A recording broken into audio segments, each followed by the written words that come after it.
Salutations mes amis. En cette période particulière de l'année, Nancy et moi vous adressons nos salutations les plus chaleureuses, ainsi qu'un message spécial indiquant l'étoile qui nous guide et qui éclaire notre chemin encore aujourd'hui. La nuit était sombre et sans nuages. Les étoiles scintillaient au-dessus des collines de Bethléem, où depuis des siècles, les bergers surveillaient leurs moutons. Cette nuit-là ne semblait pas différente.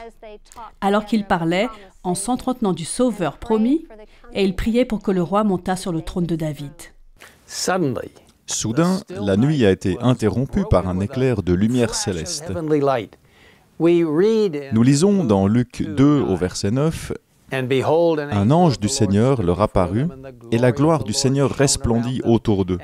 Ils furent saisis d'une grande frayeur. »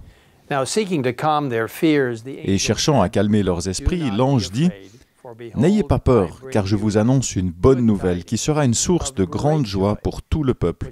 Aujourd'hui, dans la ville de David, il vous est né un Sauveur, qui est le Messie, le Seigneur. »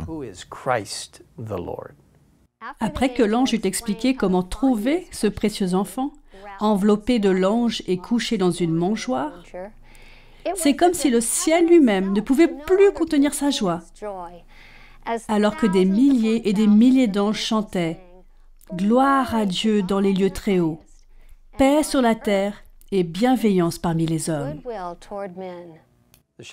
Les bergers n'ont pas été les seuls à voir la lumière surnaturelle qui rayonnait de l'armée céleste cette nuit-là. Loin à l'est, au pays de la Mésopotamie, des sages appelés mages ont remarqué une étoile inhabituelle dans le ciel nocturne. Ces mages appartenaient à une classe de nobles, riches et influents, et honoraient Dieu par leur intégrité et leur sagesse.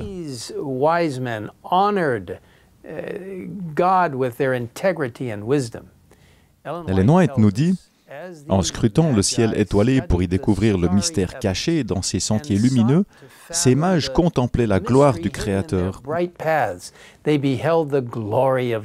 Désireux d'obtenir une connaissance plus complète, ils se tournèrent vers les Écritures hébraïques.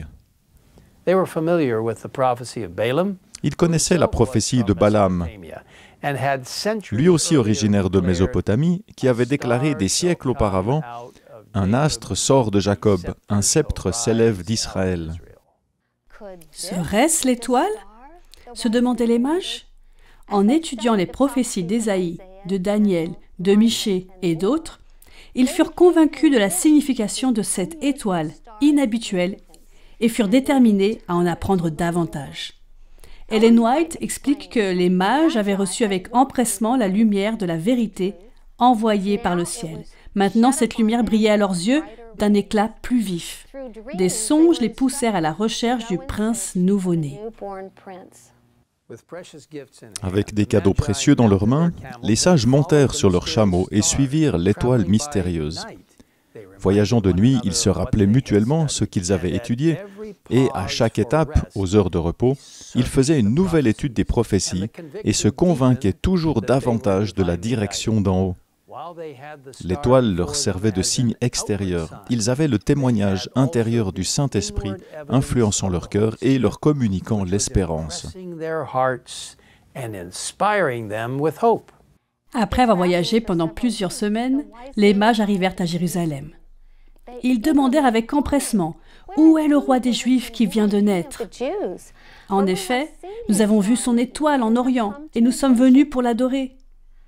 Mais à leur grande surprise, leurs questions ont été accueillies avec crainte et étonnement. Personne ne semblait avoir conscience de l'existence du roi nouveau-né. Même les chefs religieux étaient incapables de donner des réponses. Au lieu d'accueillir les questions de ces visiteurs venus d'Orient, les prêtres se sont contentés de réitérer leurs traditions de longue date, se détournant avec mépris du fait que les païens pouvaient prétendre comprendre les Écritures hébraïques mieux qu'eux.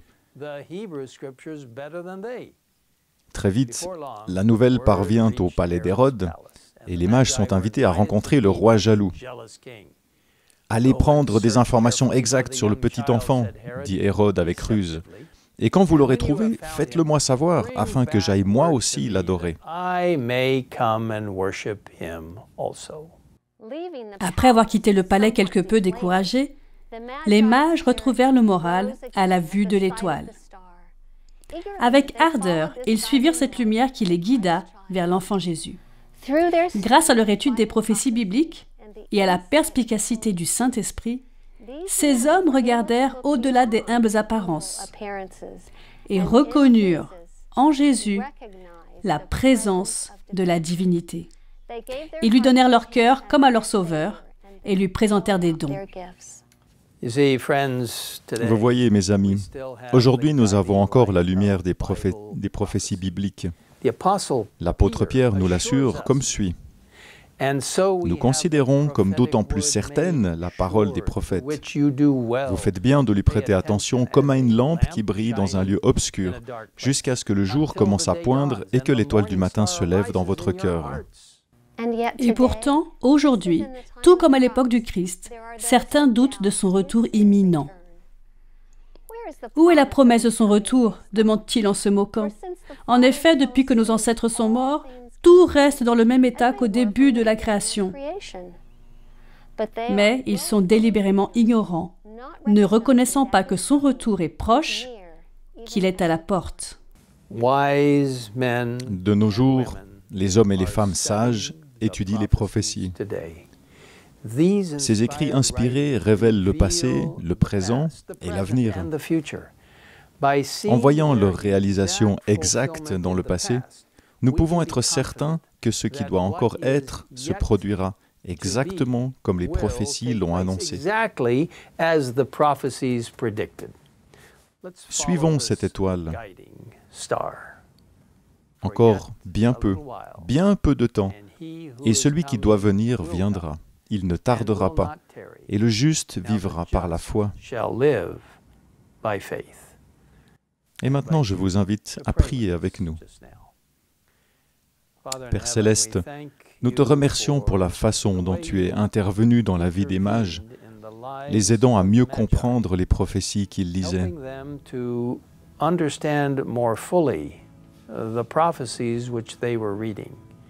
Nous savons aussi qu'aujourd'hui, tu nous demandes d'être des individus sages, de comprendre ce que nous lisons, non seulement par nos propres efforts, mais surtout en nous laissant guider par le Saint-Esprit dans notre recherche, dans notre étude de la sainte parole de Dieu.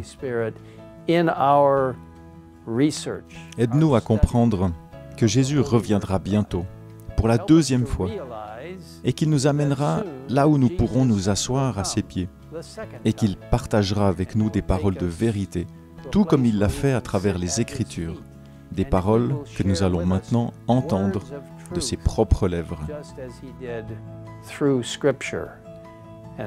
Alors Seigneur, guide-nous dans tous les domaines, aide-nous à être sages, non pas par nos propres forces, mais en nous reposant entièrement sur toi. Et nous te remercions de nous avoir écoutés. Au nom de Jésus. Amen. Amen.